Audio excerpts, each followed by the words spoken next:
Bon, pour cette section ici, on va parler de compression d'image et les types de fichiers. Dans la première partie, tantôt, on a vu la dimension de l'image. On a vu comment la dimension pouvait affecter la taille de l'image sur le disque. Maintenant, on va voir comment est-ce que le type de fichier et la compression peut aussi affecter la taille de l'image sur le disque. Alors, l'image que vous avez ici, vous pouvez prendre la même que vous avez redimensionnée. Et ici, on va à Fichier, Enregistrer sous. Vous allez voir ici, en bas, type de fichier, ou juste type. Si tu cliques la petite flèche ici, tu vas voir une liste déroulante qui va te montrer les différents types de fichiers qu'on peut enregistrer sous avec Fireworks. Fait, le premier ici, PNG, qui est utilisé par défaut par Fireworks. Celui-là, il y a une bonne compression qui se fait. Il peut garder la transparence et il peut aussi garder l'information des calques, des layers. C'est un des types de fichiers qui devient de plus en plus populaire pour le web parce qu'il peut prendre la transparence puis il y a un bon ratio qualité-taille. Ensuite de ça, on a aussi, qui est très populaire, le GIF. Ce type-là aussi peut garder la transparence et il y a une très bonne compression parce qu'il peut enlever les couleurs qui n'est pas utilisées dans l'information. Ça fait qu'il y a une bonne compression. Puis le JPEG ou JPG, le JPEG, est très utilisé dans les caméras numériques. C'est probablement le type de fichier d'image le plus utilisé. Ces trois types-là de fichiers utilisent une compression avec une perte d'information.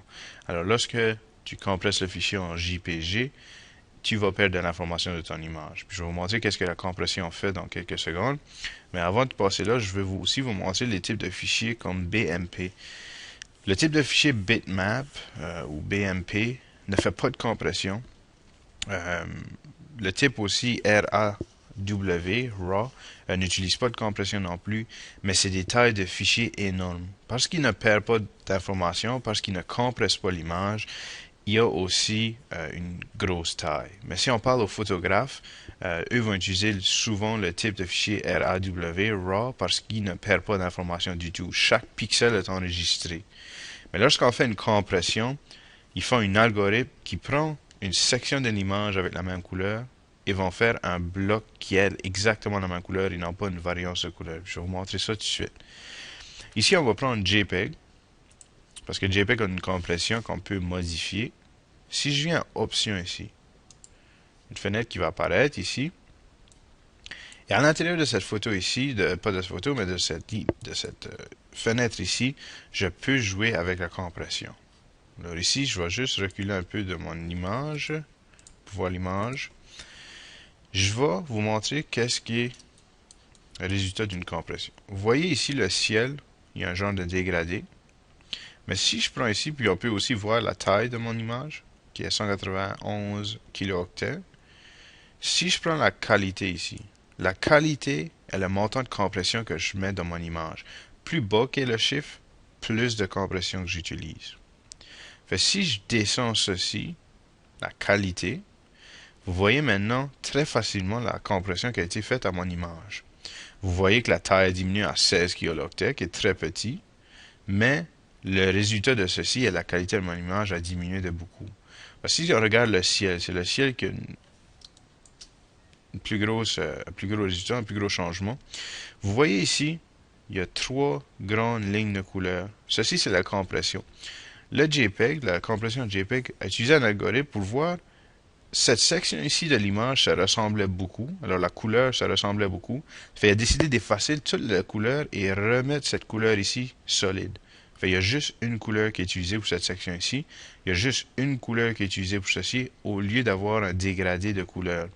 Ceci permet d'enlever un certain montant de couleurs. Il perd cette information-là, mais aussi la taille du fichier diminue de beaucoup. Si j'augmente la qualité juste un peu, vous voyez maintenant qu'il y a 4 grandes ou 5 même, le petit coin, différents types de couleurs. Ça fait que le dégradé devient de plus en plus clair. Si j'augmente ça de nouveau, vous voyez qu'il y a encore plus. Et si j'augmente de nouveau, il disparaît presque. Fait moi ici, à 55, la qualité de mon image, si je veux l'envoyer par courriel à quelqu'un, cette qualité ici est quand même assez bonne. La personne peut voir l'image très facilement. Vous voyez maintenant que j'ai diminué la taille de mon fichier à 74 kilooctets. Je l'ai presque divisé par 2.